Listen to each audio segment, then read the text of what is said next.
Al-Fatihah. A'udzu billahi minasyaitonir rajim. Bismillahirrahmanirrahim. Alhamdulillahirabbil alamin.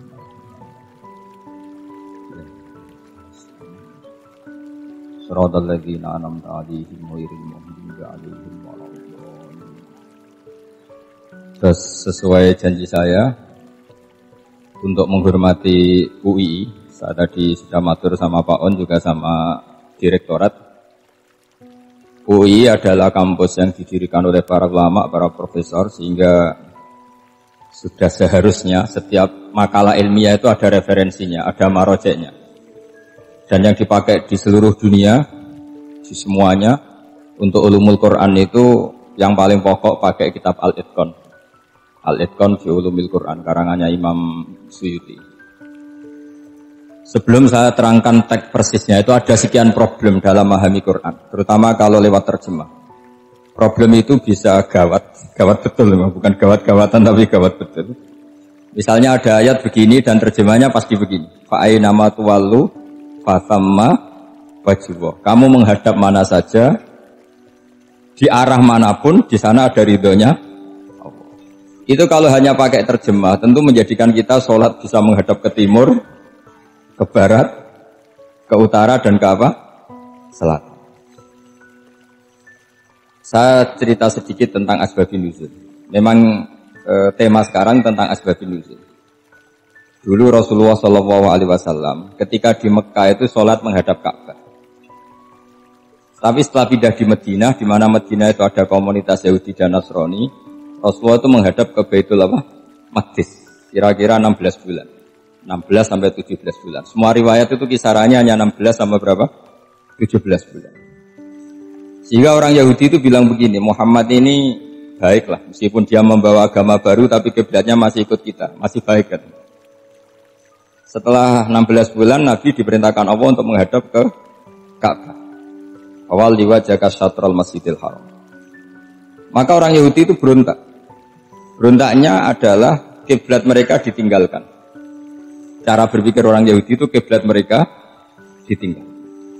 Sehingga mereka bilang mawallahum an qiblatihim allati kanu 'alaiha. Apa yang menjadikan umat Islam berpaling dari kiblat Baitul Maqdis.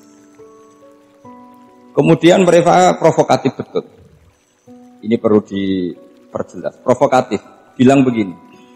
Inna Muhammadan tahayyara fi dini. Muhammad ini bingung dalam beragama. Sehingga habis ngomong A ngomong B, habis kiblat Ka'bah, kiblat Baitul Maqdis. Sehingga dalam banyak tarikh disebutkan peristiwa kiblat itu terbanyak melahirkan orang murtad, orang yang keluar dari Islam gara-gara provokasi orang Yahudi. Muhammad tahayyara fi dini. Muhammad itu bingung dalam menentukan pilihan apa? Beragama. Kemudian walhasil singkat cerita akhirnya Nabi itu madhep Ka'bah. Apa yang terjadi mukjizat itu adalah bahwa agama ini agama yang mewakili semua agama sebelumnya yang masih orisinil. Yaitu Nabi akhirnya berargumentasi Ka'bah adalah kiblat yang asli, yang lebih tua. Terus mereka tanya, buktinya apa? Dijawab oleh Quran, fihi ayatum bayyinatum maqamu apa? Ibrahim. Ka'bah bukti tertua adalah di situ ada makam Ibrahim. Makam itu jejak kaki. Ya, kalau bahasa Indonesia makam itu kuburan. Kalau dalam bahasa Arab maqam itu jejak apa? Jejak kaki. Sehingga diketahui oleh sejarah, dibuktikan di situ ada jejak kaki siapa? Nabi Ibrahim. Sementara nisbatnya Baitul Maqdis itu adalah kepada Nabi Musa dan Nabi Harun. Yang ini adalah turunan dari Nabi siapa? Ibrahim. Hikmahnya apa? Begini. Sebagai bukti bahwa Baitul Maqdis pernah menjadi poros Islam atau poros Tauhid, maka Nabi Muhammad pernah disuruh menghadap ke Baitul Maqdis. Buat inget-ingetan kalau ini pernah menjadi poros apa tahu. Tapi tetap tua-tuaan masih tua apa? Ka'bah. Kenapa tua Ka'bah tadi? Karena Ibrahim adalah Abul Anbiya, bapak dari para. Dan di situ ada jejak kakinya. Fihi ayatum bayyinatum maqam. Bukti itu belum cukup. Dibuktikan lagi bahwa Ismail kecil itu hidupnya di Ka'bah. Kita tahu sa'i bainas Safa wal Marwah adalah karena Siti Hajar sedang mencari apa? Jadi ada bukti sekian, bukti empirik bahwa Ibrahim itu kiblatnya itu Ka'bah. bukan Baitul. Sehingga ada kata-kata fihi ayatum bayyinatum maqamu. Nah, tanpa ngerti asbabun nuzul, kamu akan mengartikan fa'ina ma tuwallu fasamma wajhu itu salah. Karena di situ kamu menghadap mana saja, maka di situ ada ridhonya Allah. Maka para ulama memberi catatan, maksudnya begini, kamu menghadap kemana saja, asal itu yang diperintahkan Allah, maka di situ ada ridhonya. Harus seperti itu maknanya, disesuaikan dengan konteks asbabin nuzul. Tanpa seperti itu tidak bisa. Dan masih banyak lagi kepentingan tentang asbabin nuzul. Jadi problem sekarang adalah banyak mufassir yang hanya mengartikan dari terjemah. Itu bahaya sekali.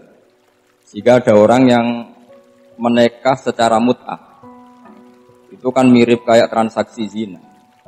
Mereka berdalil famastamta'tum bihi minhunna fa'atuhunna ujurahun. Perempuan yang sudah kamu nikmati, yang penting kamu bayar. Terjemahnya seperti itu. Karena ujur itu jamaknya ujroh. Itu fatal sekali. Padahal ayat itu begini, settingannya begini, setting siakul kalamnya atau asbabun nuzulnya begini. Ini sekaligus, memang saya sengaja ngaji dengan tema yang berat untuk penghormatan pada yang ngaji. Kalau temanya ringan kan kayak TPG. Jadi ini supaya gue keren-kerenan, ini ada doktor Pak Oni pernah dekan Fakultas Hukum. Jadi kalau saya nanti salah tinggal ditangkap saja, gampang kan? Tapi nangkap saya berurusan dengan Tuhan.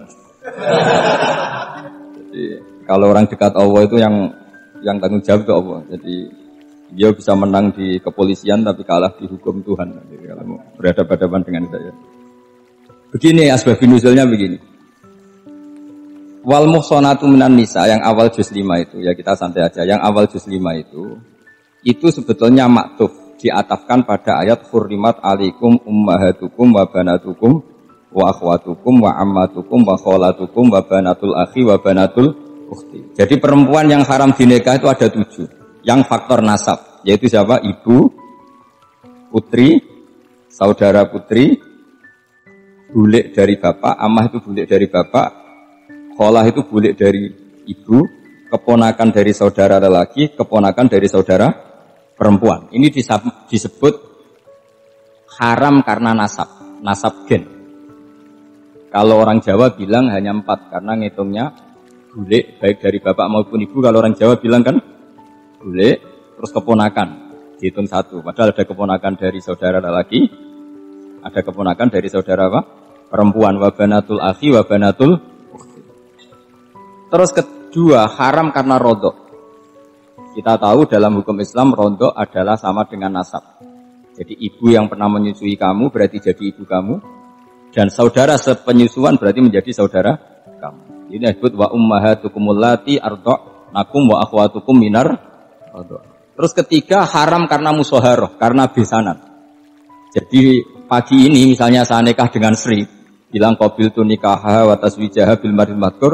Setelah nikah dengan Sri ini otomatis ibunya dia menjadi mertua. Otomatis haram saya apa? Nikah. Ini namanya haram karena musoharoh. Atau kamu punya anak Zaid. Zaid pagi ini akad dengan Sri.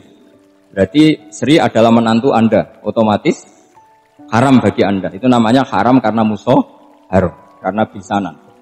Itu yang disebut waroba haram-haram itu kan terusnya itu wa ummahatu nisaikum. Ibu dari istri-istri kamu. Memang ini agak jelimet, tapi memang syaratnya mufassir harus biasa jelimet. Jangan hanya nyari partai ayat-ayat untuk kepentingan partai. Wah, itu ngeri. Kacau Quran dipakai kampanye. Terus itu berarti sudah 3 kan? Haram karena nasab, karena rodok, haram karena musuh. Terus yang keempat ini haram yang bukan karena sebab pada seorang perempuan, tapi karena istri orang. Itu disebut wal muhsanatu minan nisa. Haram menikahi perempuan yang masih milik orang lain. Nah, orang lain yang menikahi ini, istilahnya Allah adalah lelaki yang menikahi perempuan ini adalah lelaki sing muhsinina ghairu musafihin, secara nikah yang sah. Nah, nikah yang sah itu begini dalam hukum fikih Islam. Saya nikah dengan Sri, kalau hanya akad, itu saya wajib bayar mahar hanya separuh. Jadi kalau saya janji bayar 1 miliar, berarti wajib bayar berapa? 500 juta. Kalau janjinya 100 juta hanya bayar 50 juta. Itu yang wajib bil akdi. Nanti wajib sepenuhnya nunggu bil jima. Kalau sudah hubungan intim baru wajib 100%. Jadi kalau ada di Jawa nikah dengan seperangkat alat sholat itu yang atasannya tok itu wajib karena akad.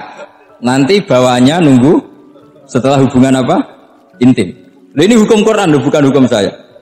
Makanya kan wa in talaqtumuhunna min qabli an tamassuhunna saat terus fanis fuma faradtum. Hanya wajib bayar setengah.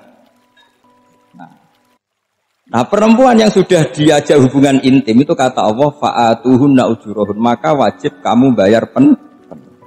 Jadi ayat itu tentang perempuan yang sudah dinikah, kita harus bayar berapa?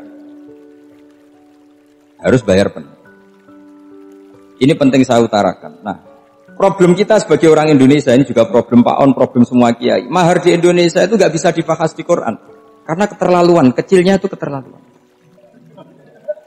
Saya ini kan kiai, sering ngakatkan tuh sampai bosan, seperangkat alat sholat itu ngawur sekali. Ini mbak-mbak harus nggak mau gitu. Saya provokasi minimal itu ya berapa? 100 juta berapa? Pantasnya berapa? Pantasnya berapa? 10 gram itu berapa nilainya? Kan 1 gram 500 ribu, baru 5. Ya sudah mendingan itu 10 gram. Quran itu bayangannya gini, sambil latihan, yang hafal-hafal biar latihan. Jangan dapat beasiswa karena hafal tapi nggak jelas juntrungannya. Quran tuh bayangannya gini, ini nggak mungkin Quran ini bisa dibaca di Jawa. Wa in aradtum istibdala zaujim makana zauji wa ataitum ihdahunna qintaran fala ta'khudhu minhu syai'a. Jika kamu nikah sama seorang perempuan, kemudian kamu cerai, maka mahar yang sudah kamu berikan jangan ambil lagi. Karena mahar di Arab itu mahal, 100 juta, kadang mobil Alphard, kadang GMC. Sehingga setelah menceraikan tuh kebayang narik. Kok enak, dulu saya memberikan itu kan karena dapat servisnya. Sekarang sudah saya cerai, saya tarik. Kalau mahar di Indonesia kan seperangkat alat sholat. Jadi gak kebayang ada kalimat fala ta'khudhu minhu saya jangan ambil lagi. Kebayang ngambil aja enggak? Apalagi kalau nikahnya sudah 2 tahun kan sudah lusuh, sudah. Tapi kalau di Arab itu kebayang karena mahal. Makanya orang Arab suka nikah orang Indonesia karena murah.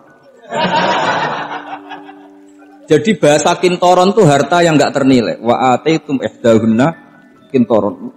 Yang enggak ternilai, mahal betul. Itu pernah saya hitung, ada yang mahar itu 400 juta, ya sekira segitu. Nah, makanya setelah dicerai, Allah memperingatkan setelah kamu kasihkan, ya jangan minta lagi. Kenapa kepikiran minta? Karena jumlahnya besar. Kalau di Indonesia kepikiran enggak minta. Enggak kepikiran, saking kecilnya. Seperangkat alat sholat, kadang 1 juta. 1 juta itu setelah hubungan intim, sebelumnya yang wajib hanya 500. Itu kan enggak kebayang. Makanya susah ngartikan Quran di Indonesia, kadang susah karena kadang terlalu. Itu pernah Sayyidina Umar radhiyallahu anhu pernah bilang begini, wahai para perempuan, mahar itu jangan mahal-mahal, kasihan para lelaki.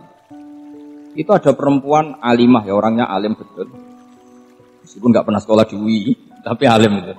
Itu usul langsung gini, ya Amirul Mukminin, laisa dzalika laka ya Amirul Mukminin, waqad qala ta'ala wa ataitum ihdahunna qintaran. Kamu hanya seorang Amirul Mukminin, tidak berhak bikin aturan pembatasan mahar. Allah saja tidak batasi, kenapa kamu batasi? Jika dulu yang namanya nikahnya Sulaiman Agung atau Jamaluddin siapa Ratu Agung, kalau hadiah ya sampai tas mahal itu kan dari bahasa Arab mumtaz mahal. Mumtaz itu istimewa, mahal itu tempat. Dia punya istri yang sangat dicintai, dikasih hadiah mumtaz mahal. Terus ilat Jawa jadi apa? Tas mahal. Itu sama Mujid Ulil Albab kalah ya. Itu kalau cerai kan kepikiran minta lagi. Dikasihkan yang baru. Tapi kalau di Indonesia tidak mungkin karena apa tadi? Seperangkat alat sholat. Begitu nyari yang murah lagi. Yang bagus pitanya, bungkusnya yang bagus. Nah, maka nggak mungkin kita maknani Quran tanpa mengenal yang bernama asbabin. Karena makna ayat itu bisa kacau kalau kita tidak tahu asbabin. Yaitu kayak tadi makna fa'ina ma tuwallu fatamma wajhu. Itu maknanya kan kamu menghadap mana saja, boleh saja di sana ada ridhonya Allah. Berarti kan bisa ke timur, ke selatan, ke utara, ke barat. Itu bahaya betul. Sehingga kata ulama harus mengkaji asbabin supaya porsi ayat ini sampai semana jauhnya itu kita tahu.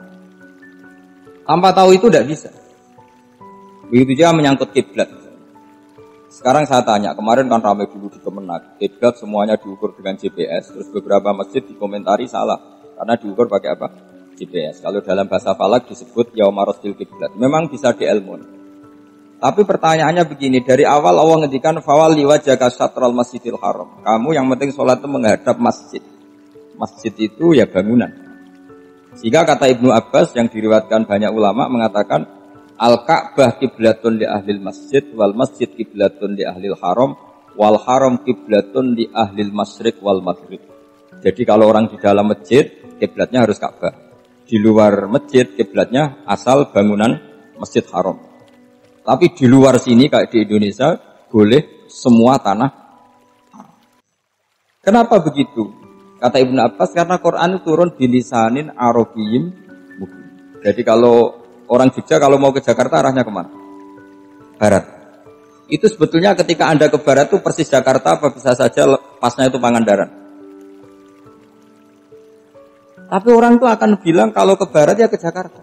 Meskipun presisi Anda tepatnya di Pangandaran. Nah kiblat seperti itu, asal orang menghadap ke barat itu orang sudah bilang ke nggak usah sedetail misalnya harus pas Ka'bah. Saya pernah debat sama tim ahli Kemenak. Nggak bisa Gus, sekarang ada GPS harus tepat Ka'bah. Terus saya bilang gini, kalau teori Anda benar, berarti semua masjid luasnya maksimal 16 meter. Ka'bah itu luasnya hanya 16 meter. Berarti Masjid Ulil Albab yang pojok sana sama pojok sana, kira-kira itu ya sudah tidak kena Ka'bah. Kalau harus tepat, Ka'bah itu kan diameternya hanya 16 sampai 18 kalau nggak salah. Berarti semua masjid kalau ingin tepat Ka'bah harus pas 16. Kalau terlalu luas pilihannya harus cekung. Kan jadi aneh. Makanya saya itu sering Pak, dulu saya ini biasa debat fikih. Kalau di tradisi pesantren namanya Fasul Masail. Saya punya teman yang paling kurang ajar, yang paling saya kenang dalam panjang sejarah. Dulu itu kalau debat fikih itu ya seru. Kalau aturan fikih kan gini, soft paling baik itu kan soft pertama. Baru kedua, baru ketiga. Yang paling keren kan soft awal, soft. Terus teman saya bilang gini Pak, ya kalau gitu gini aja Gus, desain masjid itu memanjang utara selatan. Biar semuanya soft awal. Gara-gara didesain begini kan ada soft 2, soft 3. Apa susahnya? Kita bikin mulai awal supaya masjid itu memanjang utara apa? Selatan. Supaya semuanya soft awal. Ya kalau ada hukum ya diimplementasikan dalam desain bangunan katanya. Jadi. Itu kan kacau. Terus akhirnya saya jawab, lalu setelah begitu yang paling afdol siapa? Yang dekat imam. Ya sudah, bikin cekung saja kalau gitu. Artinya gini ya, beragama itu yang sehat. Jadi beragama itu berdasar riwayat. Berdasar riwayat, pernah ada ulama yang ngitung Madinah menghadap Ka'bah itu ya tidak pas. Pernah dihitung pakai GPS. Kiblat Madinah ke Ka'bah itu ya tidak pas. Tidak seperti yang pernah dianjurkan Kemenak. Karena apa? Agama ini ngikuti bilisanin arabiyyin. Seperti jenengan gini. Semua ini istilahnya apa? Menghadap Gus Bah. Padahal ada yang agak sana, agak sana. Semuanya ngaji sama siapa Gus? Ya sudah. Istilahnya bertatap muka. Memangnya kita benturan. Ini bahasa. Jadi seperti ini semua namanya apa? Berhadap. Padahal ada yang agak samping, agak samping. Ka'bah juga gitu. Sebenarnya tidak se-ekstrim yang dibayangkan orang-orang. Cuma kalau bisa tepat, ya kita harus tepat. Tapi tetap saja tidak perlu 16 apa?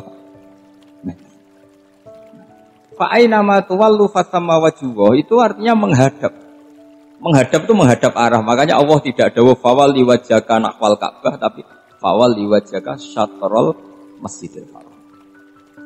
Jadi ini penting saya utarakan supaya kita familiar dengan istilah-istilah Quran.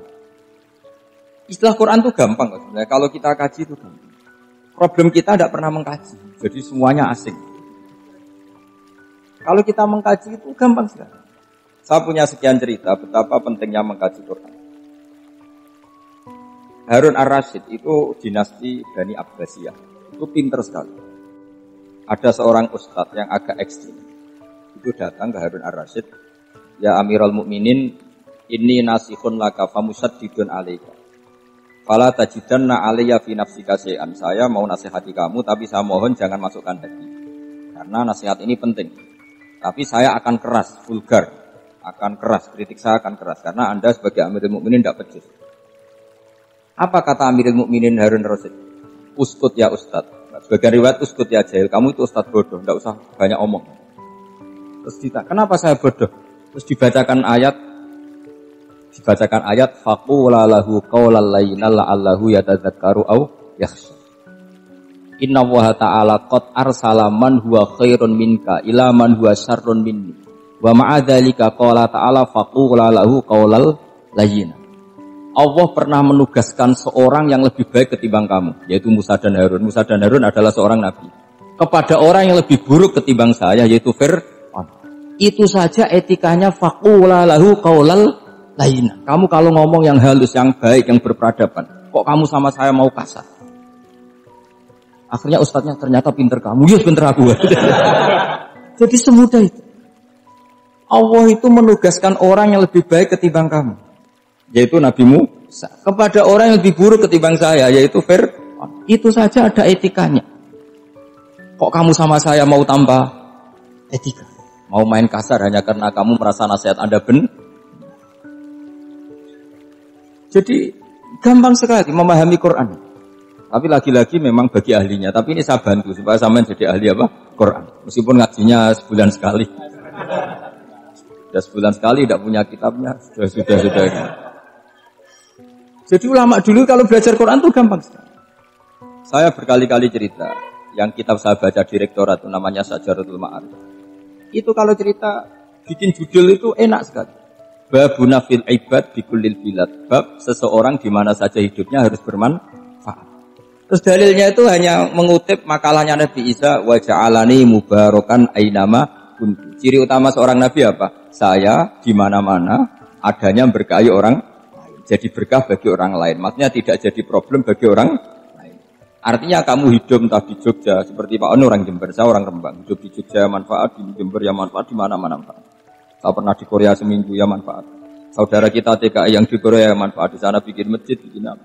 Karena ketikane Allah menceritakan Nabi Isa siapa? Wa ja'alani mubarakan ainama kuntu. Saya adalah orang yang di mana-mana berkah. Artinya manusia eksistensinya harus seperti itu, hidup di mana saja berkah. Gampang sekali memahami. Pernah Imam Syafi'i ditanya, kalau kamu nggak kehilangan air atau nggak ada air di satu daerah, cari-cari dulu sampai nggak ketemu. Setelah nggak ketemu air, baru kamu boleh tayam. Imam Syafi'i ditanya, apa dalilnya harus mencari dulu? Kalau nggak ada air ya langsung tayamum saja. Kenapa harus nyari-nyari dulu? Jawabnya Imam Syafi'i itu gampang sekali. Qala ta'ala falam tajidu ma'an. Kemudian kamu tidak menemukan air. Di mana-mana tidak menemukan setelah mencari. Kalau belum mencari namanya tidak tahu. Kan ayatnya kan falam tajidu ma'an. Kemudian kamu tidak menemukan air. Tidak menemukan tuh nyari dulu apa langsung ambil sikap? Nyari dulu baru kesimpulannya tidak ketemu. Kalau belum pernah nyari namanya tidak tahu. Segampang itu ulama dulu memahami Quran karena konstruksinya utuh. Yaitu mereka tahu betul bahwa Quran itu bilisanin Arabiyyin. Ketika Futuhat Syam dulu itu dikuasai tentara Romawi. Era Sayyidina Umar Futuhat. Yerusalem dikuasai tentara Islam. Itu awal Sayyidina siapa? Umar radhiyallahu anhu. Ketika Futuhat mau ada pesta besar-besaran. Tapi Umar menolak. Ketika menolak, kenapa Anda menolak? Beliau hanya membaca ayat Innallaha ta'ala ayyara qauman faqala adhabtum thayyibatikum fi hayatikumud dunya. Allah itu mengkritik satu komunitas kaum yang zaman di dunia menghabiskan semua kenikmatan. Maka kita tidak perlu syukuran besar-besaran. Jangan-jangan jatah kita di akhirat kita habiskan di dunia. Itu adhabtum thayyibatikum fi hayatikumud. Semudah itu. Semudah itu ulama. Rasulullah pernah dahar, pernah makan. Makan karena 3 hari gak makan, cara Indonesia gak makan nasi. nggak makan daging sudah lama sekali. 3 hari Nabi itu hanya makan kurma dan air putih. Pernah Nabi nggak makan roti sampai 3 hari. Kalau Indonesia mungkin nggak makan nasi. Di hari ketiga ada sahabat yang berbaik hati, Nabi disembelihkan kambing, dipotongkan kambing, Nabi disuruh dahar. Itu baru dahar setengah piring, Nabi berhenti. Ketika ditanya, setengah piring itu kan sudah kuat untuk sholat, untuk apa sudah kuat. Ditanya, ya Rasulullah kenapa berhenti? Bukankah engkau tidak makan ini 3 hari? Nabi menjawab, walatus alunna yauma idzin anin naim. Semua nikmat yang saya rasakan nanti ada pertanggungjawabannya. Makanya saya tidak ingin banyak-banyak. Wah itu kalau diterapkan di sini enggak populer. Makanya saya tahu gayanya ngaji Quran itu enggak siap dengan konsep-konsep Quran itu. Jadi segampang itu orang dulu. Nah karena apa ya itu tadi.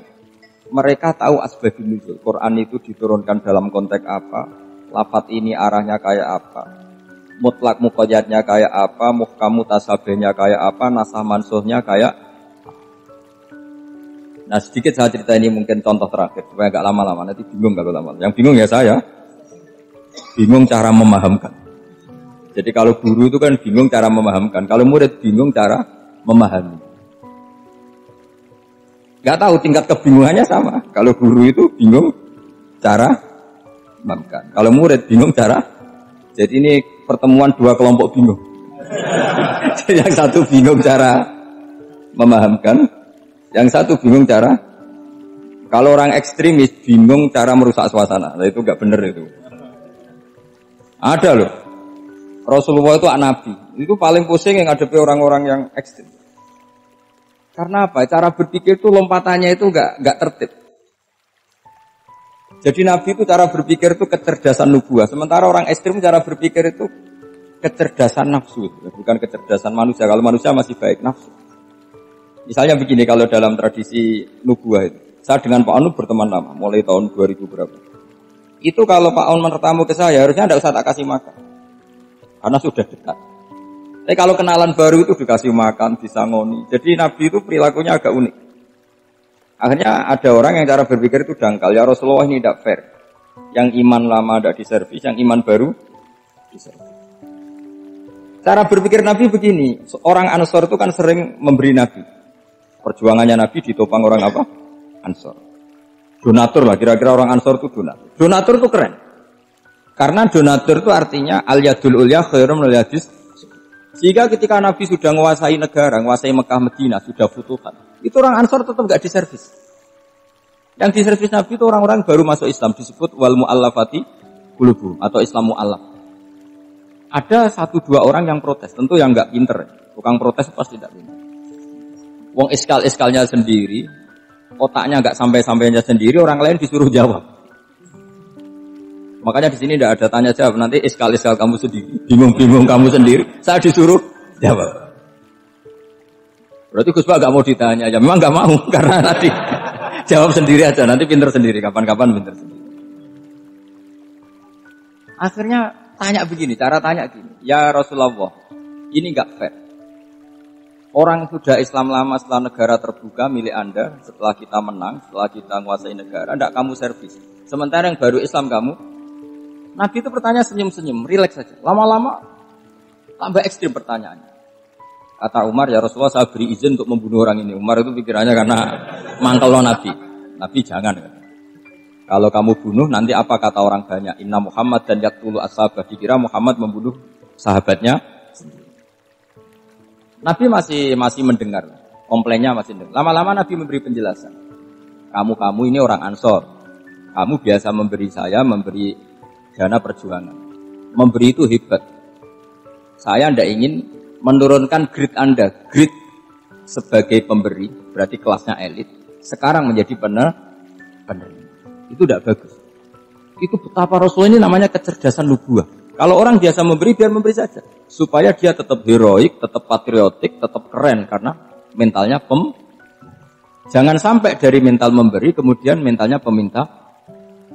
Jadi kalau Pak On jadi tim suksesnya Pak Jokowi, dia tidak minta-minta. Kalau dulu kampanye, ya kampanye saja. Biar memberi, terus nggak pernah minta. Meskipun akhirnya ya gelong. Tapi Nabi dulu tidak gitu. Jadi orang Ansor itu nggak pernah diservis. Padahal jasanya kayak gitu. Supaya kelasnya tetap kelas elit, yaitu pemberi penanggung jawab. Nabi gak ingin orang Ansor turun grade menjadi penerima. Orang-orang yang cerdas nubuah menerima konsep Nabi seperti itu. Bertanya sama Pak On, saya dadani terjemahan UI itu puluhan tahun sama Pak. Itu beliau ke kontrakan saya ke rumah beliau. Tidak pernah berharap Pak. Saya sangat tertutup. Bukan apa-apa ya, kalau ingin memberi saja. Kontribusi saya pada Al-Quran. Saya tidak kepikiran mendapat. Supaya heroik. Tapi orang-orang yang cerdas tadi, cerdas amatir tadi, ini gak fair. Wong yang memberi lama kok dapat servis sedikit. Sekarang itu problem zaman akhir sudah mulai seperti itu. Nah, orang ini namanya Dzul Khuwaisirah. Ini yang nanti punya anak turun Khawarid. Khawarid itu orang yang ibadahnya hebat, tapi cara berpikir dengan nubuah salah. Orang lagi Khawarid itu orang yang ibadahnya hebat, tapi cara berpikir nubuah salah. Nubuah itu unik. Nubuah itu cara berpikir tadi. Apa ya? Melihat sesuatu yang benar biar benar terus. Gitu. Yaitu tadi. Mental memberi itu ya biar memberi terus, tidak usah di-share. Maka ketika Abu Bakar jadi khalifatul Rasulullah, itu ada sistem kepegawaian. Itu gajinya Umar yang sudah Islam lama, gajinya Abu Bakar yang sudah Islam lama. Itu sama Abu Sufyan sama, padahal Islamnya Abu Sufyan baru setelah Fatih Mekah, kira-kira baru setahun. Terus diprotes sama orang-orang, ini Islam lama kok gajinya sama Islam yang baru setahun kok sama. Kata Abu Bakar, fadailuhum indallah, mereka punya kelebihan Islam lama itu indallah, nanti balasannya biar surga. Kalau di dunia sesuai profesinya. Artinya profesi kalau penjaga kantor ya berapa, kalau dosen berapa, pokoknya ya sudah. Dan itu diterima oleh sahabat. Semuanya menerima konsep itu. Era Umar agak dibalik. Abu Sufyan kira-kira gajinya 1 juta, yang lainnya yang menangi Nabi mulai awal gajinya 10 juta. Ditanya, ya Umar, kenapa ini jadi rubah seperti kebijakan Abu Bakar, tidak seperti Abu Bakar? Jawabnya Umar lucu. Fa la usawwi baina man qatala Rasulullah wa baina man qatala ma'a Rasulillah. Demi Allah saya tidak akan pernah menyamakan orang yang dulu merangi Rasulullah yaitu Abu Sufyan dengan orang sing selawase dari anak Rasulullah yaitu Sayyidina Ali dan sebagainya. Ini penting. Artinya ketika gajinya orang saya seperti Ali radhiyallahu anhu itu tinggi itu bukan karena lamanya Islam, tapi karena lamanya iman.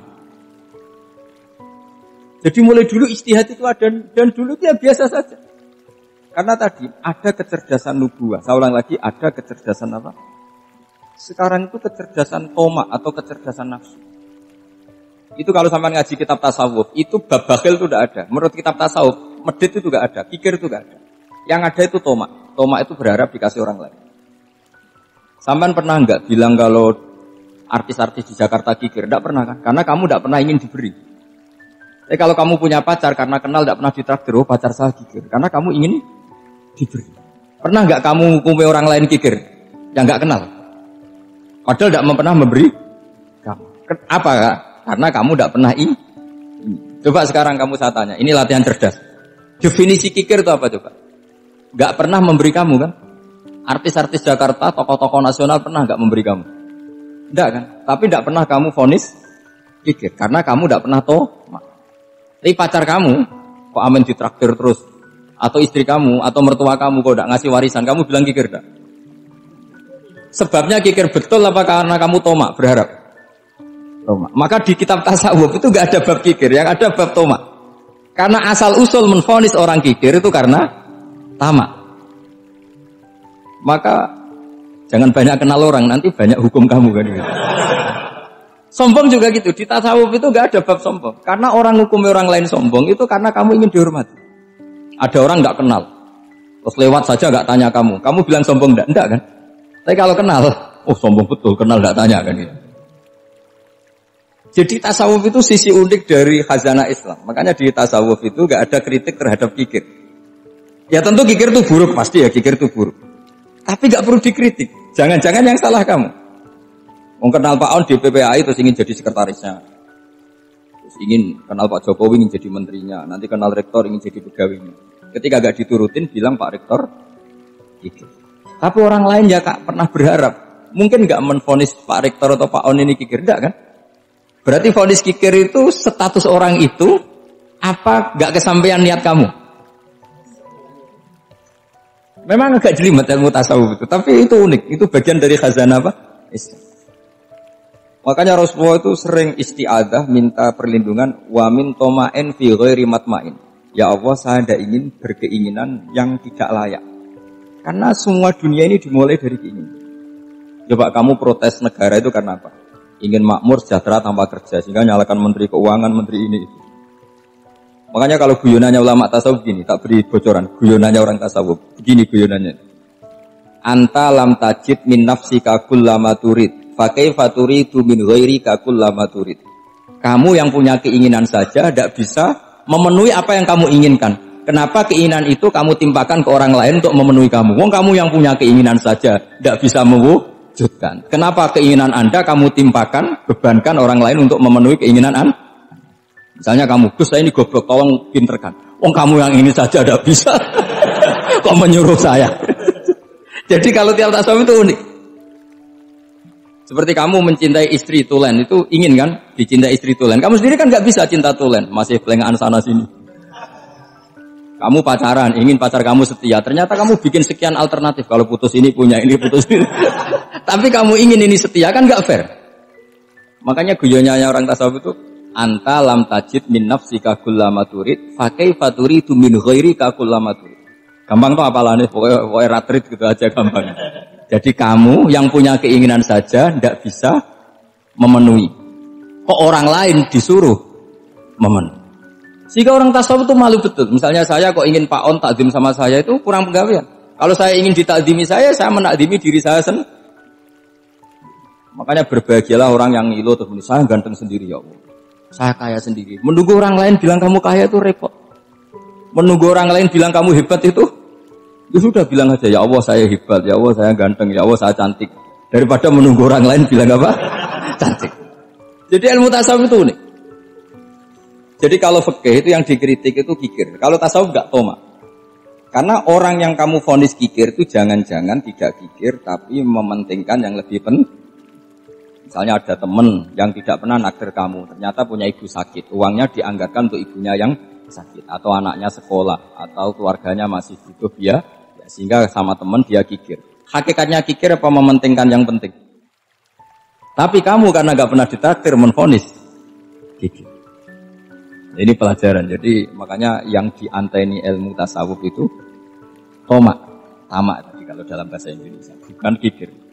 Karena vonis kikir itu akan disematkan orang yang tidak kesampaian hajatnya.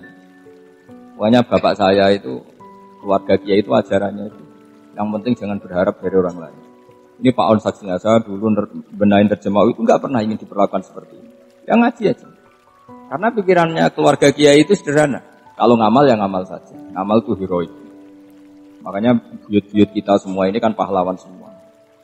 Membela negara Indonesia jadi merdeka. Ya nggak pernah kebayang jadi presiden, menteri. Tapi sekarang nggak, ngamal sedikit saja harus jadi menteri. Jadi ini bahaya kalau dalam kelangsungan bernegara karena orang biasa transaksional. Awal negara ini dibangun berdasar heroik, bukan berdasar apa? Transaksi. Tapi sekarang orang akan membiasakan itu. Apa-apa itu transaksional. Ini tidak bagus untuk kelangsungan bernegara. Apalagi kelangsungan beragama. Sehingga seperti saya ini masih punya desa-desa binaan di Sragen, di pedalaman Papua sekalipun. Saya punya santri banyak di Papua. Itu kalau cerita itu unik-unik. Itu mau Jumatan, itu nggak ada orang 40. Sudah datang setengah 12. Itu datangnya 3 jam. Di situ mau ketemu santri 3.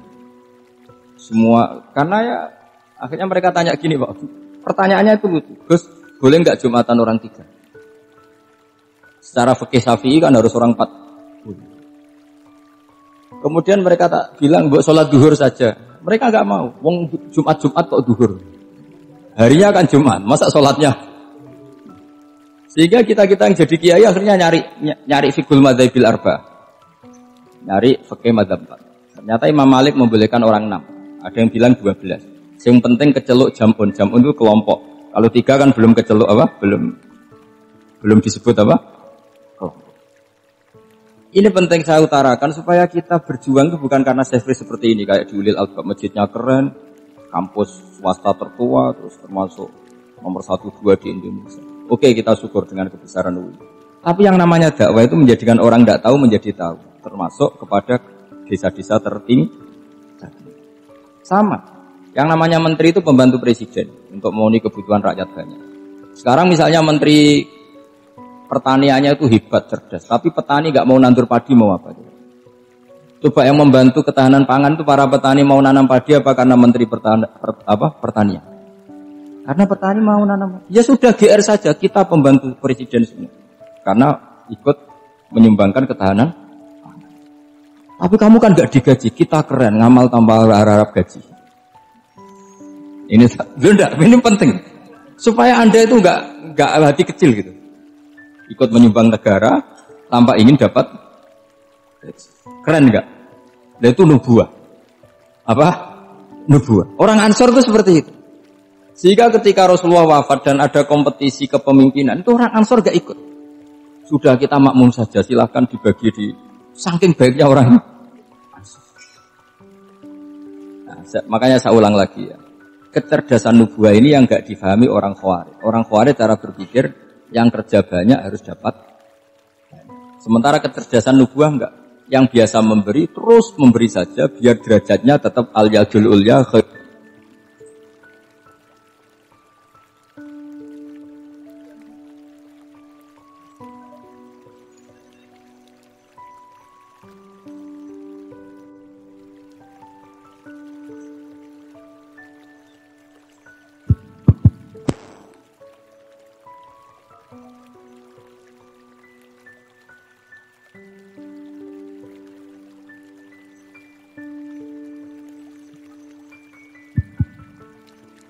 Bismillahirrahmanirrahim. Ini saya baca supaya dapat berkahnya ulama-ulama dulu, karena ini dikarang oleh ulama yang dipakai rujukan seluruh dunia.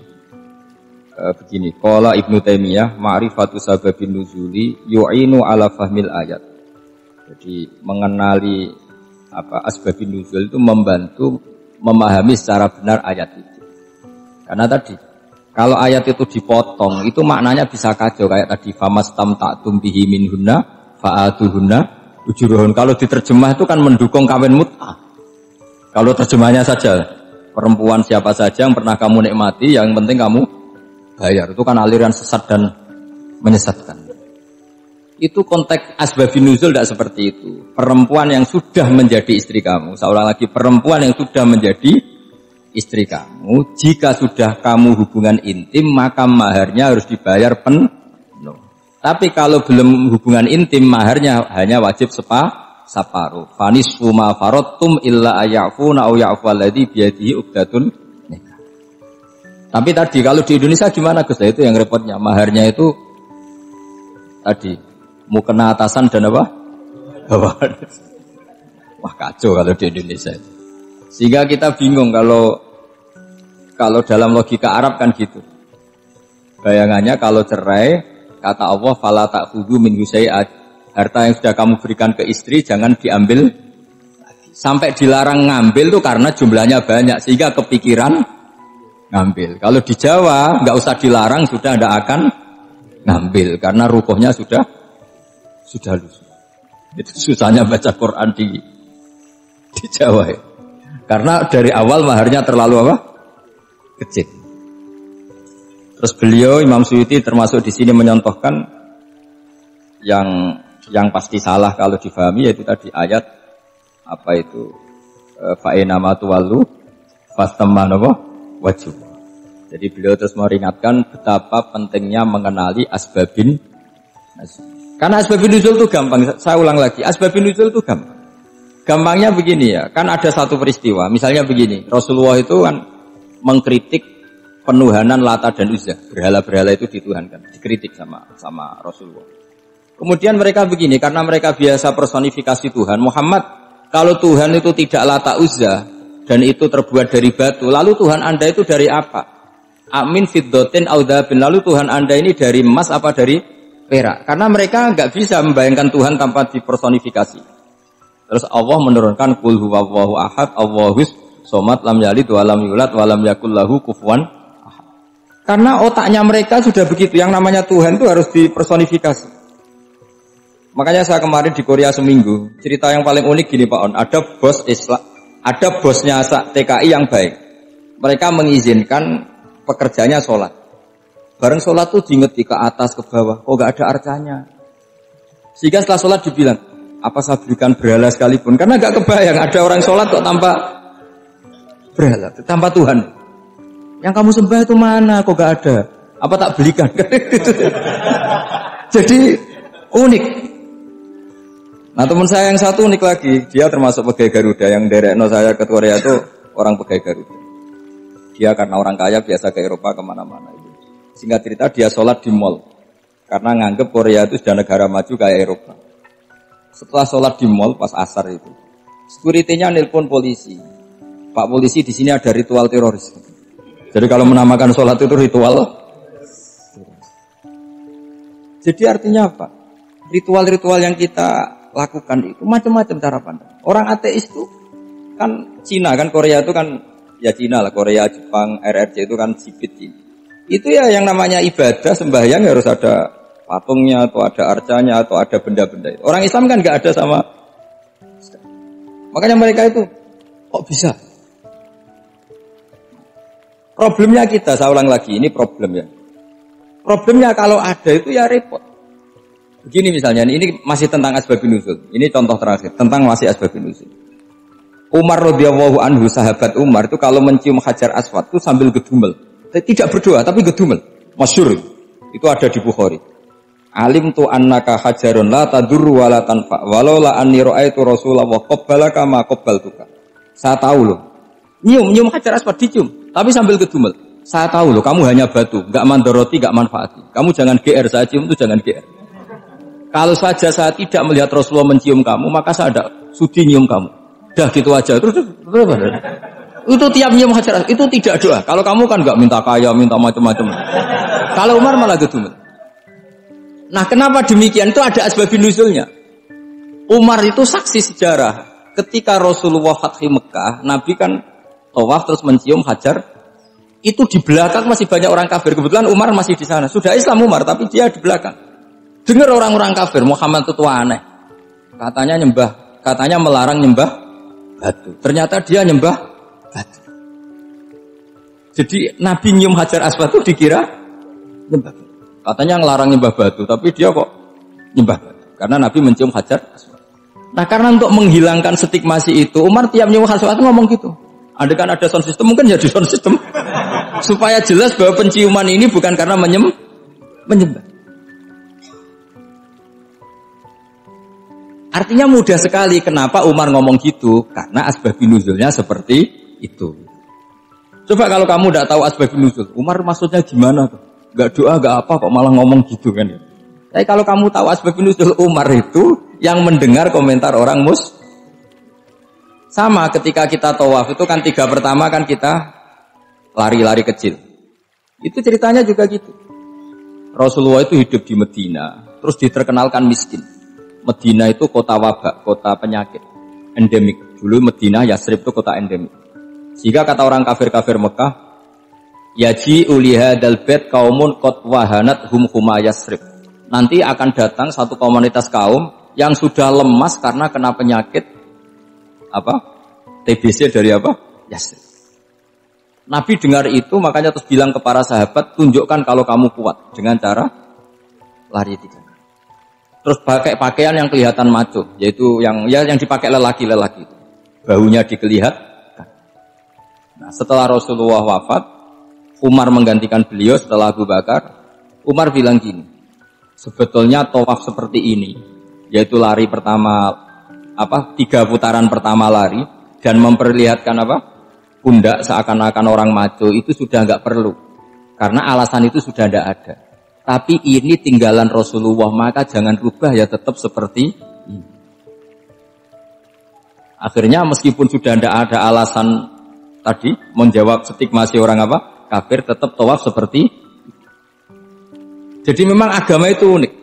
Kadang kita harus tahu alasannya, tapi alasan itu kalau menjadi mahatul hukmi, pijakan hukum sah. Misalnya kamu terus bilang gini, ya berarti tawaf sekarang bebas, gak perlu seperti itu. Kan alasan itu sudah ada. Nah di sini pentingnya riwayat. Riwayat itu begini, logikanya sudah nggak ada, tapi kaifiah itu, cara itu masih kita terus. Dan itu memang Saya ulang lagi, harus tahu asbabun nuzul. Saya beri contoh ya misalnya, wa idza darabtum fil ardi falaysa 'alaikum junahun an taqsuru minas shalah. Terus ayat di mana? In khiftum ayyaftinakumul ladzina kafaru. Jika kamu pergi dalam keadaan takut ditangkap orang kafir atau takut diculik orang kafir, maka kamu boleh mengqasar salat. Itu jelas ada ayat in khiftum ayyaftinakumul ladzina kafaru. Jika kamu takut diculik orang kafir. Sehingga ketika ba'da Fatih Mekah, setelah Mekah dikuasai Islam, Umar tanya, ya Rasulullah, kenapa engkau masih sholat qasar? Bukankah kita sudah aman?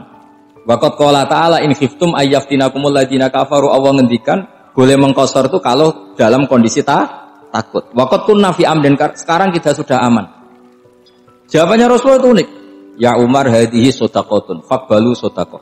Ini sedekahnya Allah, bonus, sudah terima saja, enggak usah catatan-catatan gitu. Sehingga era Umar ya ada lagi yang tanya Umar begitu. Kata Umar, sa'altu dzalika Rasulullah sallallahu alaihi wasallam faqala hadhihi shadaqatu wa faqbalu shadaqah. Sudah ini bonus dari Allah, terima saja. Ini kan unik. Padahal kalau secara disiplin ilmu kan begini. Kamu boleh mengqasar salat kalau dalam bepergian dan dalam keadaan takut. Logika hukumnya kalau tidak takut tidak usah. Sama seperti begini. Kamu kalau pergi jauh seperti saya Pak On, itu ngosor salat apa enggak ngosor kan?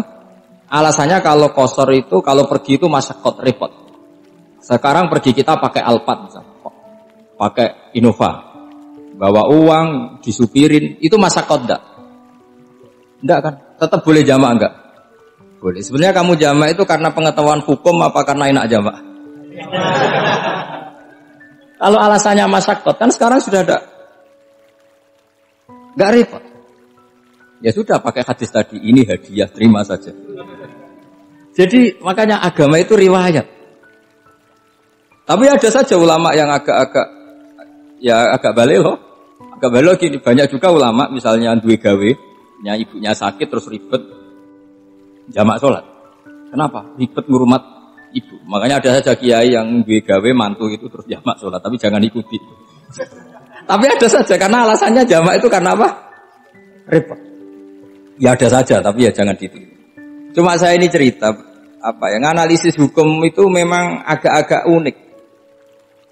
Jadi tadi kadang Nabi itu ditanya, ya Rasulullah, kita dulu boleh jamak qasar ini kan karena in khiftum ayyaftinakumul ladzina kafaru, takut diancam orang kafir. Sekarang aman, kenapa tetap jamak? Jawabannya Nabi, ini hadiah, terima saja. Ya ada sahabat yang bantah, kenapa Nabi? Allah itu zat yang baik, kalau sudah ngaji bonus enggak pernah ditarik lagi. Makanya Nabi kalau berdoa itu ya, siapa yang disiksa di dunia karena dosanya, fawahu akramu min ayyus sanniya uqubatahu fil akhir. Kalau ada orang salah kok di dunia sudah dikasih sanksi, Allah itu lebih mulia untuk mengulang nanti di akhirat. Akram itu Allah terlalu mulia, maksudnya orang kepikiran wis males ya selesai, tidak akan di. Kalau sampean kan enggak, masih ingin lagi. Jadi itu cara berpikir nubuah. Jadi berpikir nubuah itu beda. Ada orang pas sujud diinjek sama orang fasik. Diinjek, kemudian si yang sujud tadi, wallahu la yaghfiru wallahu laka, demi Allah tidak akan ngampuni kamu. Itu langsung Allah memberi wahyu sama Nabi di zaman itu. Bilangin yang sejak sujud itu, dia harus minta maaf sama saya, kata Allah. Man dzalladzi yata'alla ala fulan, dia bersumpah bahwa Allah tidak akan memaafkan orang itu. Itu harus diralat. Nabinya iskal, kenapa ya Allah? Yang Tuhan itu saya ini punya sifat dua, bisa menyiksa dan bisa memaafkan. Kenapa dia milih sifat saya satu tidak memaafkan? Akhirnya apa? Orang yang nginjek tadi sama Allah dikasih tobat dan jadi orang soleh. Jadi itu makanya kamu nggak boleh jadi orang ekstrim nyifati Allahnya satu. Nggak boleh, Allah tetap bisa yaghfiru liman yasha wa yu'adzibu man yasha. Sifatnya Allah dua ya tetap dua, nggak boleh kamu pilih satu. Misalnya kamu kan biasanya gini, yang ghafur untuk kamu, yang sajidul luqab untuk orang lain. Mesti kelakuannya sampean kan begitu. Tidak boleh seperti itu. Rasulullah kayak apa bencinya sama Wahsy? Karena Wahsy itu qatilu Hamzah. Yang membunuh Sayyid Hamzah siapa? Itu bencinya bukan main Rasulullah. Sampai maksud-maksud Wahsy. Tapi sama Allah malah diturunkan ayat laisa laka minal amri syai'un aw yatuba alaihim aw yu'adzib. Muhammad, meskipun kamu kekasih saya itu tidak wilayah kamu, maafkan atau enggak, terserah saya, kata Allah. Ternyata betul, malah Wahsy dikasih tobat. Nah sekarang enggak, orang itu nyifati Allah sama orang lain syadidul iqab, kalau sama dirinya enggak boleh seperti itu. Allah ya sifatnya tetap dua. Jadi boleh kamu misalnya berdoa, ya Allah mbak yang cantik itu semoga dapat jadi istri saya. Mbaknya juga boleh berdoa, ya Allah naudzubillah min dzalik. Jadi ini adu kekuatan, nanti terserah nanti Allah pihak yang mana. Kayaknya pihak yang perempuan. Karena kasihan kan kalau cantik dapat orang apa? Jelek. Saya tuh andaikan boleh fatwa fikih, yang saya haramkan tuh orang jelek dapat orang jelek. Karena kasihan anak-anaknya, tahu-tahu jelek banget. Jadi dengan kasihan itu. Jadi dalam Islam itu seperti itu. Jadi apapun benci kita sama musuh kita, Allah bisa saja memperlakukan musuh kita secara baik. Karena Allah itu yaghfir. Tetap kita harus sifati Allah yaghfiru liman yasha wa yu'adzibu. Jangan karena kita benci seseorang seakan-akan Allah sama dia pasti yu'adzib. Pasti menyik. Itu yang dicontohkan Allah kepada Rasulnya, yaitu beliau tidak cocok sama Wahsy, malah Wahsy dikasih petunjuk. Makanya terus ada ayat apa? Laisa laka minal amri syai'un aw yatuba alaihim aw yu'adzib. Muhammad, tidak wilayah kamu, saya menentukan mengadab atau mengam. Makanya rata-rata kiai ulama itu halim. Orang halim itu rileks. Layinal janib, tidak gampang menvonis orang lain. Biar Allah tetap dengan sifatnya yaf'alu ma yasha, bahwa Allah bisa melakukan apa saja. Soal kamu benci sama seorang, benci saja atas nama kamu, jangan nyatut-nyatut Allah. Misalnya kamu cinta seseorang, wah ini yang calon presiden ini harus jadi presiden. Ternyata Allah menghendaki jadi menteri, mau apa coba? Ya Allah ya falu ma yasha, mau apa coba? Yang kiai atau Pak On, BPAI, pantasnya kan menteri agama itu Pak On. Tapi kalau Pak yang takdir gitu mau apa? Ya sudah, Allah ya falu. Santai aja. Itu rileksnya ahlul ilmi, ya sudah santai saja. Ini negaranya Allah, ini kerajaan Allah, ini buminya Allah, ya Allah biarin ya fahlu. Mas, jadi Tuhan Allah, kamu yang repot. Kira-kira jadi Tuhan itu Allah, kamu yang repot. Ya Allah biar tetap ya fahlu mayasa. Allah boleh yaghfiru liman yasha wa yu'adzibu mayasa. Saya kira demikian. Assalamualaikum warahmatullahi wabarakatuh.